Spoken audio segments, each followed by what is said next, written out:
And we're back, Neal Isaacs, the Raleigh business broker, answering another question from another business owner. This is Ask an Intermediary. I'll be your intermediary today, Neal Isaacs, the Raleigh business broker. Today's question is from Bert. Bert asks, what about the lease? What does the lease have to do? What happens to a lease when you sell a business? I get this question all the time. In fact, I posted an answer to this question on Exit Promise. And let me show you the type of response that I've gotten. Commercial lease assignment when selling a business. This is a post that I wrote a few years ago. Let me show you the type of response that this post has gotten on Exit Promise. Great website, by the way. Check it out. 200 questions and answers from people around the world asking, hey, I'm a landlord. How do I do this? Hey, I sold my business. What about my lease? Hey, they're trying to do this over and over and over again. People just keep asking questions. You can ask your question on here too. This is a public site, but it tells me that there is a ton of confusion, interest about what to do with the lease. So you can read that blog that I wrote. I'm going to go through some of it here, but let me give you the highlights. A lease is critically important to the value of your business. Don't make the mistake that a lot of business owners do, that they say, well, I want to sell my business. I want to run down the lease. I don't want that obligation. If you don't have a long-term secure hold, a leasehold on that space that you're renting, your business can be devalued. Here's what can happen.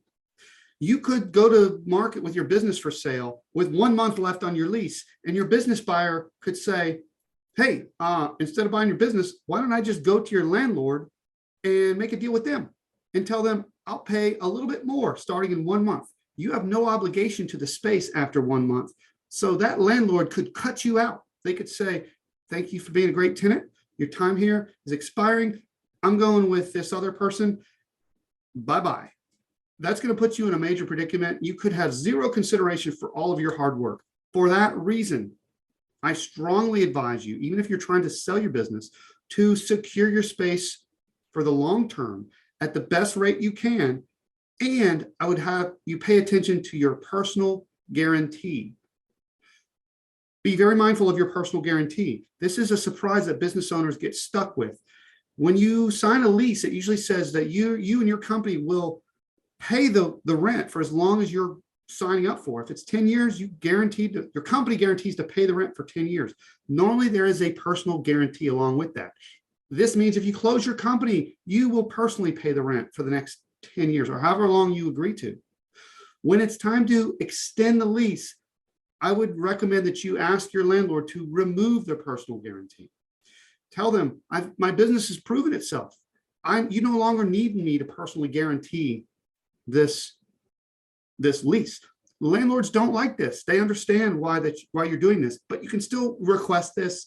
And if they say you're absolutely going to be on the personal guarantee, you can negotiate with how long you're going to be on the personal guarantee. Here, you've preserved the space for your business. The business is now more transferable, but you've limited your own personal liability. This is super, super important. I think it's such a challenge when we come across business owners who haven't protected their space. It devalues the business. Last but not least on this topic of the lease, what if you own your business? You should still write a lease to yourself. You should have a separate company for the real estate, and your business should pay your company rents every month. Your company should write a lease to your real estate company for market rent or at or below. It doesn't have to be market rent, but it is important that you know what a market rent is for your space if you own it. Here's why.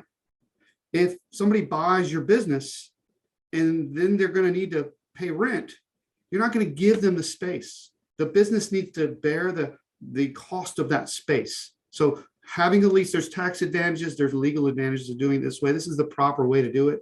Your business should pay rent to a separate real estate company. And any savvy business intermediary, any savvy business buyer will be probing for what the lease is, if it's in a market rate and what you would rent it to them. Those are my commentaries on a lease. Leases are super, super important.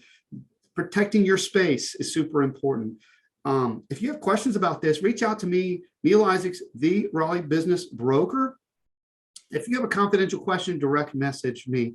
But also let me know what else you'd like to learn about. This series is answering your questions. So direct message me, put it in the comments. What would you like to hear on Ask an Intermediary? That's all for today. This is Neal Isaacs, the Raleigh business broker. Thanks for watching. Till next time, we'll see you.